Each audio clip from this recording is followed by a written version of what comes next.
there, welcome to Bella's Credit Corner. My name is Bella, and here on my YouTube channel, we talk about finances, money management, and tips to improve your credit. Now, today is actually Fix My Credit Friday. Now, if you are new to my channel, this is a segment where I take a question from one of my social media followers or one of my coaching clients, and I feature my answer here on YouTube. So as a credit and money coach, one question that I get a lot is, Bella, what can I do to improve my credit scores? Now, bad credit is one of those things that nobody wants to talk about, but I like to tell my clients and my audience, bad credit is not a life sentence. If you are willing to put in the work, you can absolutely achieve good credit. So in today's video, I will give you 4 tips of things you can do to improve your credit scores. Now, before I jump into this video, make sure to hit the subscribe button and the notification bell so you know my future videos are posted on YouTube. So first, let's talk about what is a credit score. So a credit score is basically a financial grade that is given to you based on a formula or scoring model. Now, the formula or scoring model is going to look at things such as payment history, utilization, and length of credit history. Now, while there are quite a few scoring models out there, the most popular one is called the FICO score. Now, the FICO score is the main one that most banks are going to look at when they are going to decide whether to extend credit to you or not. So if you look at this pie chart, this shows you how a FICO score is actually calculated. So 35% of your score is based on your payment history. 30% of it is based on amounts owed, also known as utilization. 15% is based on the length of your credit history. And 10% is based on how much new credit you currently have. And the other 10% is looking at the types of credit that you have, meaning do you have a mortgage, do you have a car loan, do you have student loans, things like that. So in order to improve your credit scores, ideally you want to focus on the 2 largest pieces in the pie chart I just showed you. So that would be your payment history and utilization. So now I will give you the 4 tips you can use to help you with both of those factors. So as we saw in that pie chart, 35% of your FICO score is based on your payment history. So if you do have late payments on your credit report, here are 2 things you can do to address them.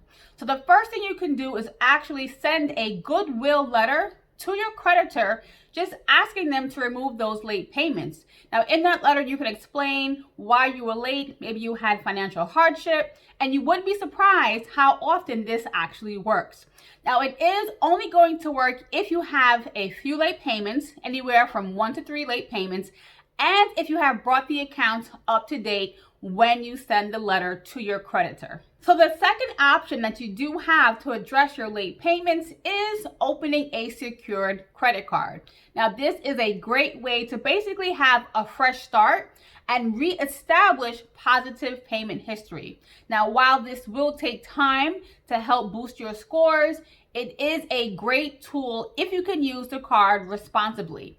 Now, if you do want to learn more about other options that are on the market, I will put a link to a video that I did previously here and in the description box below. So let's talk about utilization. So as we saw in that pie chart, 30% of your FICO score is based upon the amounts that you owe, which is also known as utilization. So if you do have credit cards or other accounts that are maxed out, those are killing your credit scores. So you want to work diligently to pay these balances down. Now, one thing that will be very helpful in that journey to reduce your debt is setting a budget. By setting a budget, you can lay out a game plan to work on paying those balances down. So one other option that you do have to help your utilization is to request a credit limit increase. Now, ideally, you would want your scores to be pretty decent before going this route, but it is an option that you have that can potentially help improve your scores. So let's say, for example, you have a credit card with a $500 limit, and let's say that card is maxed out. So you are now at 100% utilization. So if you request a credit limit increase, and let's say the bank gives you a $2,000 credit limit, your utilization now will drop to 25%, which will then help increase your scores. Now, again, this will only really work if you have relatively good credit, so definitely check your credit scores before going this route. So I do have a bonus tip that you can consider that will help you boost your credit scores, and that is being added as an authorized user to someone else's credit card. Now, you would have to find someone who you trust with your personal information, and you know that they have good credit and good payment history with the card they're adding you to. Now, the reason why this will help boost your scores is because you will essentially inherit the good payment history that this card has. Now, before you go this route, you want to lay some ground rules up front so that there's a very clear-cut understanding as to what the game plan is. So how long will you be an authorized user on this account? 1 year, 2 years, or until your scores get to a certain place, right? You want to talk about that up front so everyone is on the same page, so there is no misunderstanding, because as we know, money and finances are the fastest ways to end relationships. So definitely keep these things in mind before going this route.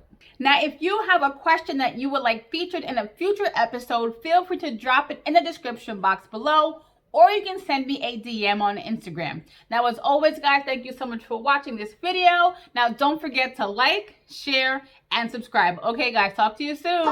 Bye.